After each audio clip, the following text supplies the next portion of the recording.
This is PJNET.TV,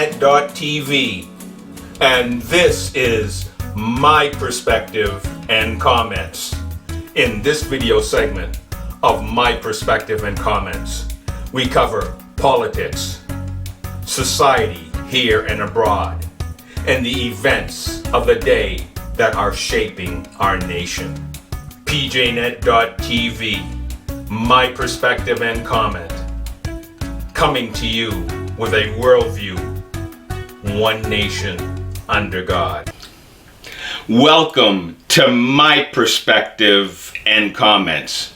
And I'd like to start out tonight in talking a bit about the GOP Pennsylvania Senate race. And it appears, right now it is going to be heading for a recount.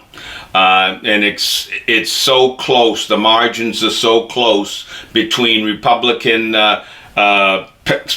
Pennsylvania Senate candidate Mehmet Oz and David McCormick.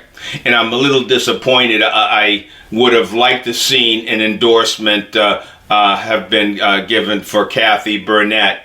I wish that President Trump had thrown his endorsement, and I think it was really short-sighted. You know, one of the things that President Trump has said is he didn't think that she could win. Well, there's been so many positive candidates who were uphill battles, and they had the support by the right people to endorse that put them over the top. And when we think of Florida's governor, Ron DeSantis, he was in a tough race his first time out when he became the Florida's governor. And look at what a job Governor Ron DeSantis has been doing. And they were saying that he was in a race that he might well have lost. So again, I did very disappointed. You know, what we have here is we have two, Mehmet Oz is, in all intents and purposes, is a Democrat. And at best a rhino, but I believe he's farther left and a Republican. No. So again, we have David McCormick is there. That they're going for this recount. We'll see how that plays. This Wednesday it triggered for this recount. So. We'll see how that all plays out, but again, it's too close to call, and it's so close that it went to an automatic recount. Let's talk about Georgia. Georgia's in the news here, and the races that took place there. We'll start with the governor, the primary race there between Brian Kemp and David Perdue. Basically, two left-leaning. Many would say, two rhinos. But what I would say is, there's been a lot of heat and consternation with Brian Kemp. But I think if we actually look and see, yeah, he did some things here when it came to voter integrity and not standing up and not pushing back for the shenanigans that took place from the left. But he also stood up, and when it came to these lockdowns, and he was one of the states that took his boot off, and when there were a lot of people saying he shouldn't have, he should have continued some of the draconian things that a lot of these other states were doing. So again, we've got some issues, Brian Kemp, but I will say this.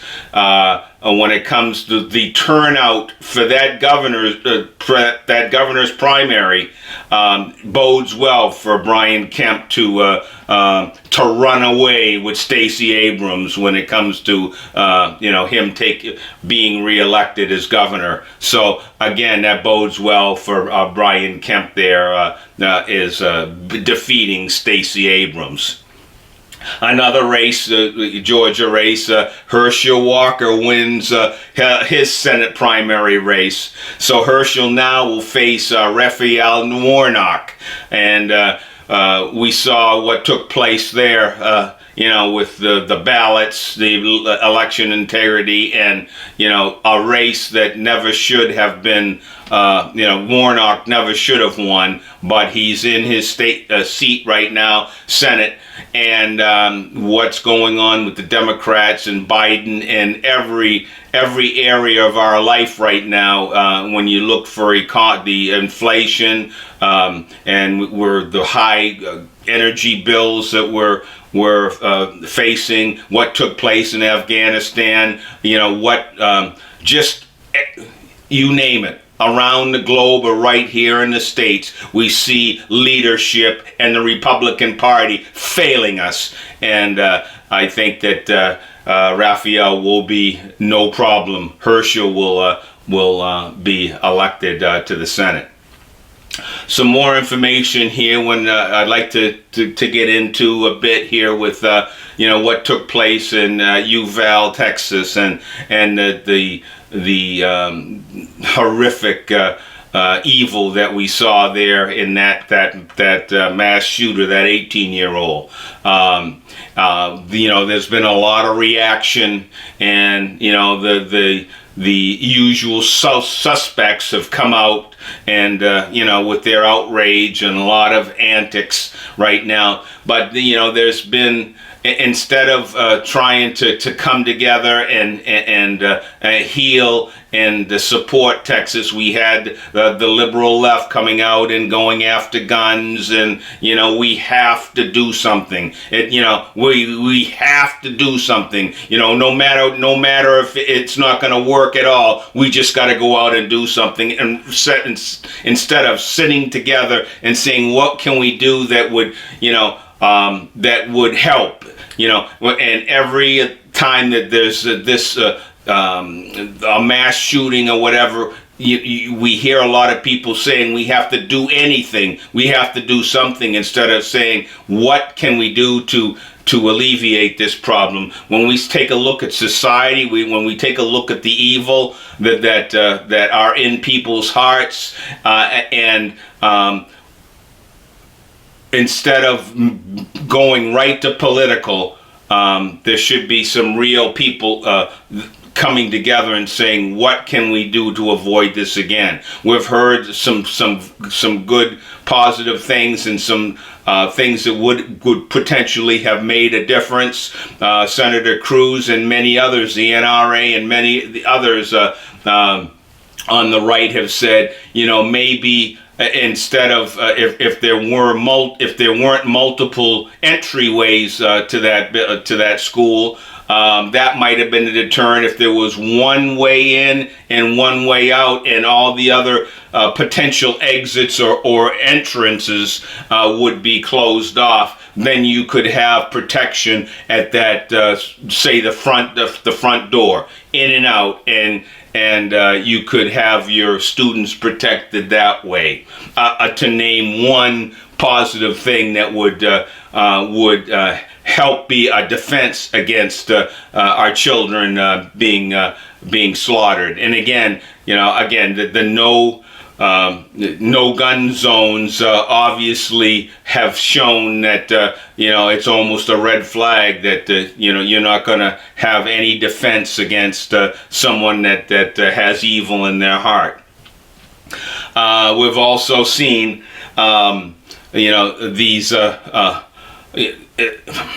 I won't say showboat, but as I mentioned, the usual suspects coming out and making a show, instead of people are hurting, they're mourning right now, and then you've got some of these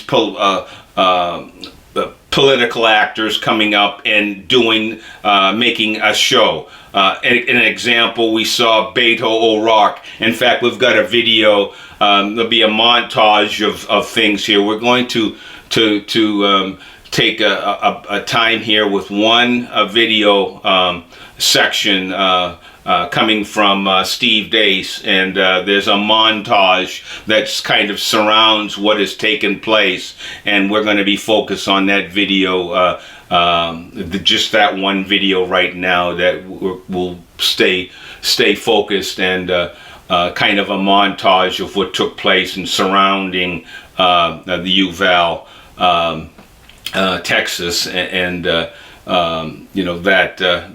school that was attacked.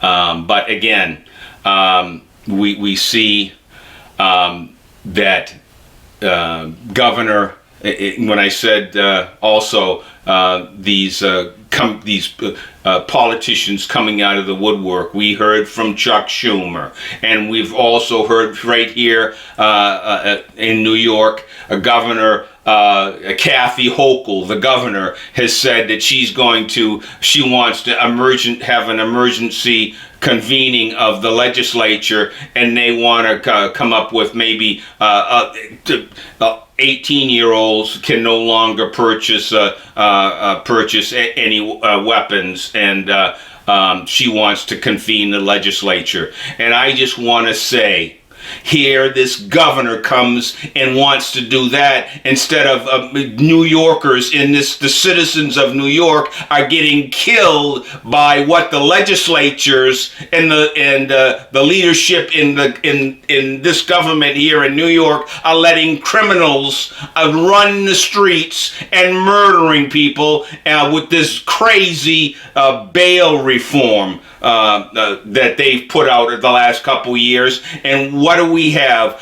Here's the news flash that we see too often in New York and other of these liberal cities.